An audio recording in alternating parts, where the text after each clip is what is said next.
George Galloway. As the greatest demonstration for freedom On Talk Sport. Let's hear from Aaron in Belfast. Aaron, fire away. Yep.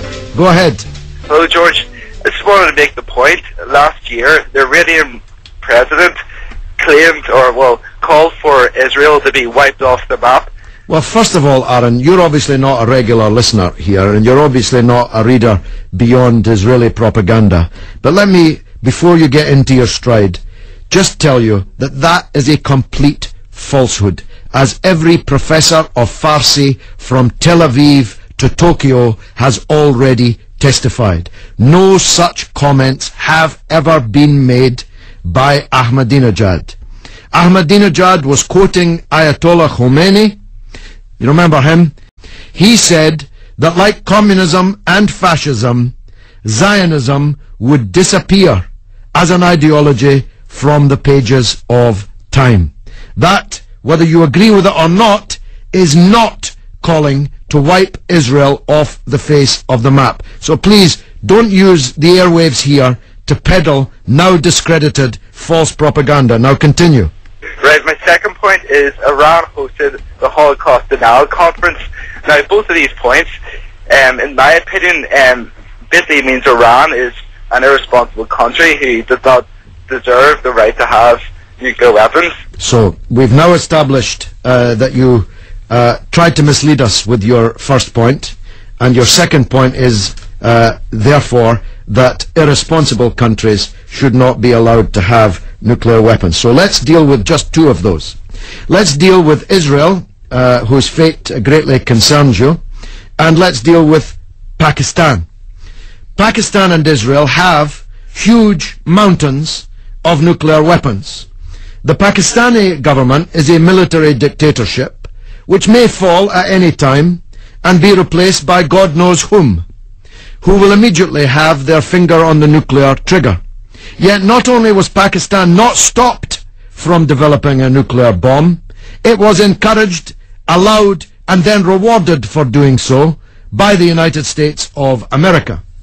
Israel has launched wars against all of its neighbors, occupied territory of all of its neighbors, and is in breach of more United Nations Security Council resolutions than all the other countries of the world put together.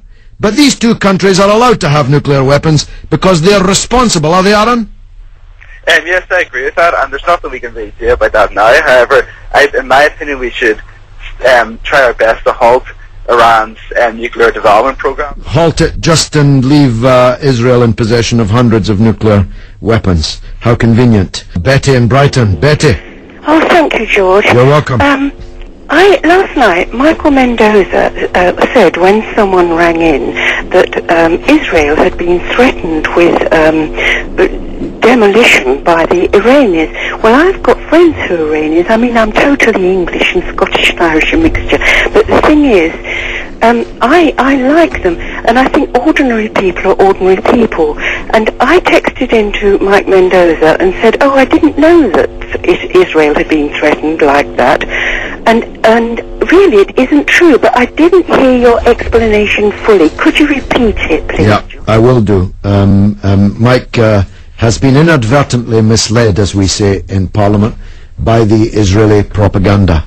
This is a canard which flew around the world and was propelled by the Israel propaganda machine, but which has now been completely discredited. Every single Farsi professor in the world, including those in Tel Aviv, have confirmed that no such remarks were ever made. There was no mention of map.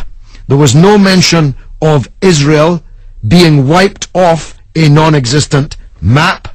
There was no mention of the people living in Israel being wiped off any non-existent map.